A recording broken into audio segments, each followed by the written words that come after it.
Hello student, welcome back my YouTube channel. तो आज की वीडियो में हम आपको निमोनिया रोग के बारे में बताएंगे। निमोनिया क्या होता है, इसके कारण, प्रकार, लक्षण, बचाव, उपचार। जितनी जानकारी मैंने आपको थंबनेल पर दिखाई है उतनी ही जानकारी यहाँ पर दी जाएगी। तो चलिए वीडियो को शुरू करते हैं और आपको डिटेल से हिंदी में बताते हैं। निमोनिया जो रोग है, ये निमोनिया फेफड़ों में होने वाला संक्रमण है, यानी कि इन्फेक्शन है। ये जीवाणु विषाणु से होने वाला रोग है। जीवाणु यानी कि बैक्टीरिया, वायरस जिसे हिंदी में हम विषाणु कहते हैं, इससे होने वाला ये रोग है। देखिए निमोनिया के प्रकार, निमोनिया 5 प्रकार की होती है। पहला है जीवाणु निमोनिया, जिसे इंग्लिश में बैक्टीरियल निमोनिया कहते हैं।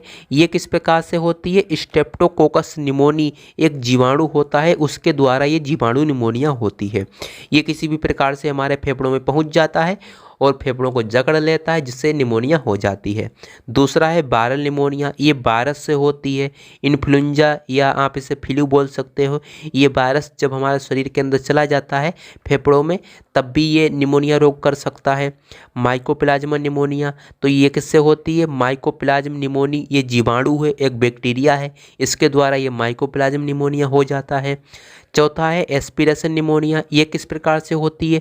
कोई भोजन का कण हमारे फेफड़ों में चला गया, पदार्थ हो गए कोई, या कोई तरल पदार्थ हो सकता है, धूल के कण हो सकते हैं, यदि हमारे फेफड़ों के अंदर चले जाएंगे तो ये निमोनिया रोग कर सकते हैं। तो इस प्रकार से ये निमोनिया रोग होती है। अलग अलग जीवाणु हो गए, वायरस हो गए और धूल के कण हो गए। अब हम आगे देखते हैं 5वां प्रकार, और ये इसका 5वां प्रकार है फंगल निमोनिया, जिसे इंग्लिश में भी हम फंगल निमोनिया कहते हैं। देखिए जो फंगल होता है इसे हम कवक भी कह देते हैं और फफूंद के नाम से भी इसे जानते हैं। ये फफूंद या कवक के कारण होता है। जब फफूंद या कवक किसी भी प्रकार से फेफड़ों में जब चला जाता है तो ये निमोनिया रोग कर सकता है। तो इसीलिए फफूंद लगी हुई चीज़ों को नहीं खाना चाहिए।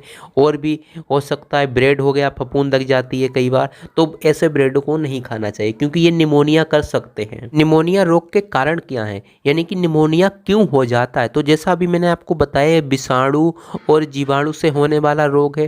तो देखिए निमोनिया होने के कारण निम्न है, यानी कि बहुत सारे कारण हो सकते हैं जिससे निमोनिया हो जाता है। विषाणु से हो सकता है, जिसे हम इंग्लिश में वायरस कहते हैं। जीवाणु से हो सकता है, जिसे हम बैक्टीरिया कहते हैं। फफूंद से हो सकता है, जिसे हम फंगस कहते हैं। इससे हो सकता है ये रोग। हमारा प्रतिरक्षा तंत्र जब कमज़ोर हो जाता है, प्रतिरक्षा तंत्र क्या होता है? रोगों से लड़ने की शक्ति हमें देता है प्रतिरक्षा तंत्र। यदि प्रतिरक्षा तंत्र कमज़ोर हो जाएगा तो ये जीवाणु हो गया, विषाणु हो गया, ये हमारे शरीर में घुसेंगे तो हमारा प्रतिरक्षा तंत्र उससे जीत नहीं पाएगा, लड़ नहीं पाएगा और ये रोग हमें हो जाएगा। तो इसीलिए प्रतिरक्षा तंत्र जब कमज़ोर हो जाता है हमारा, तब ये निमोनिया रोग हो जाता है।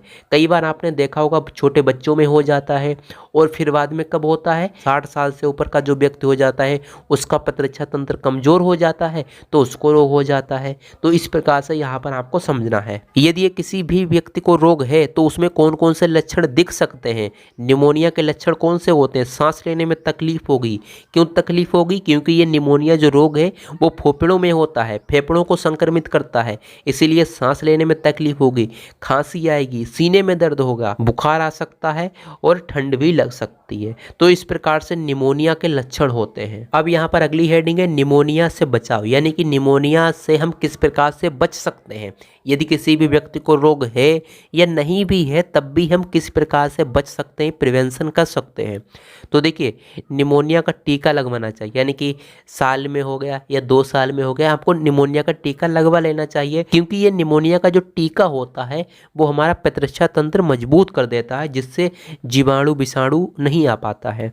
साफ सफाई का ध्यान रखना चाहिए। साफ सफाई जब रखेंगे तो फफूंद नहीं लगेगी, कोई भी बैक्टीरिया नहीं आ पाएगा, विषाणु वायरस नहीं आ पाएगा। ठीक है, तो इस प्रकार से साफ सफाई रखनी चाहिए, हाथों को धोना चाहिए साफ तरीके से, फिर खाना खाना चाहिए। तो ये तो बात आपको पता ही है। धूम्रपान तथा शराब का सेवन से बचना चाहिए। धूम्रपान यानी कि सिगरेट हो गया और बीड़ी हो गया, और शराब नहीं पीना चाहिए किसी भी प्रकार की, क्योंकि जब हम इनको पिएंगे तो क्या होगा?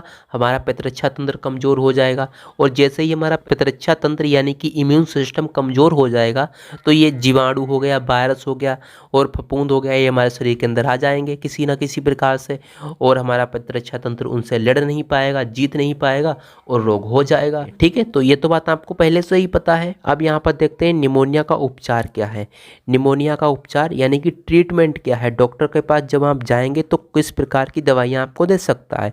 देखिए, एंटीबायोटिक आपको दवाई दे सकता है और बता सकता है कि तरल पदार्थों का सेवन बढ़ाएं आप, और उचित पोषण लें जिसमें ज़्यादा से ज़्यादा मात्रा में पोषक पदार्थ हो ताकि आपका प्रतिरक्षा तंत्र मजबूत हो सके।